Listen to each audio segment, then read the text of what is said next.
All right, boys and girls, it's time for the Budget 15 shootout wrap up.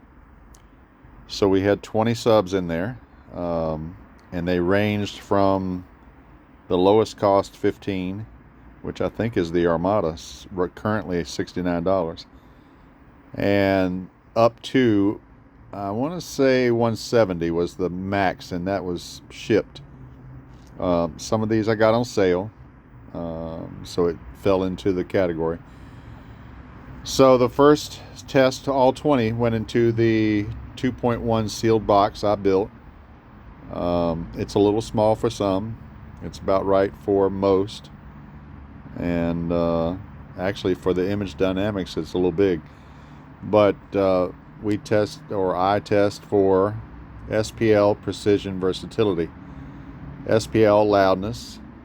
Precision, how loud could you go and maintain clarity, and versatility is how much variety of bass notes will it play and do it well. So you can screenshot it, take a picture of it or whatever, and that's how I ranked the 20 sealed subs. So the last 2 weeks I went to ported. This was in a GP Car Audio True Spec prefab ported box, double baffled, 3.5 cubic feet, 35 hertz. And I put the We Lose in there. It's a cheap Amazon sub, just to give it a chance to see if it would fare well with just to see, because it didn't do that well sealed, and it didn't do any better ported. The Image Dynamics scored poorly. That calls for a smaller box. It's the entry level. I don't think they make it anymore, the ID15. It's a low power sub, and it showed it, because as you got up on the power, it fell apart pretty quick sound quality wise. The precision in that box was not that good, and maybe it was too big. Some of these could have used a bigger box, but this was for the average Joe bass head on a budget, low budget, and that's where we're at right there. So I put some plus marks on a few of them that seem to play deeper than most, and I forgot to add that into the last couple that I tested. But the Cerwin Vega, it got deep. The Wolfram got deep. The Audio Pipe did pretty good. The BDC2, the Armada did pretty good. Both Machetes did very good. The Foo was, we'll talk about that in a minute. The MTX it's all right. The DTX Hybrid overall did good. It wasn't the best, but that's not a bad sub to I wouldn't say don't buy it.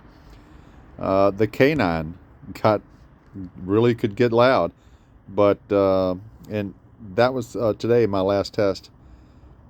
I got a SPL Mini from GP Car Audio, and I actually did my first SPL test. So at 31 volts, we got 137 out of the K9, 137.3, something like that. 138.3, I think it was, out of the Machete Fight R.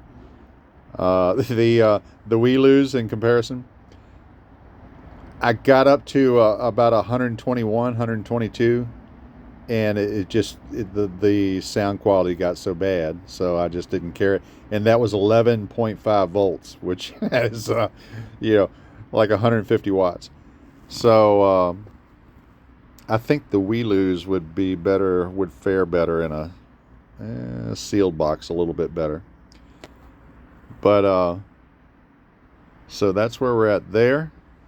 And the overall, Foo was number 1, Machete Fight R number 2, Machete Fight number 3, and I don't think they make that anymore. I think it's just the Machete Fight R. I haven't seen it. But that's 1, 2, and 3 overall. SPL Loud, the Foo was number 1. The Fight R was number 2. The K9 was number 3. It got pretty loud. I actually put up to, what was the voltage? I ran up to 38 volts into that. And it was, it get loud. It just didn't hold any kind of sound quality doing it. And the versatility wasn't bad. K9 was not bad. Sound quality was Foo. And overall value, bang for the buck. The Armada at $69, and I think you can get that American Bass XO for about $99, or they're close. So those are both great values. The Foo, I don't know how long these are going to be available, and that was up there, I think 160, 170, somewhere in there. But it is that's one of the ones I'll say it's worth it.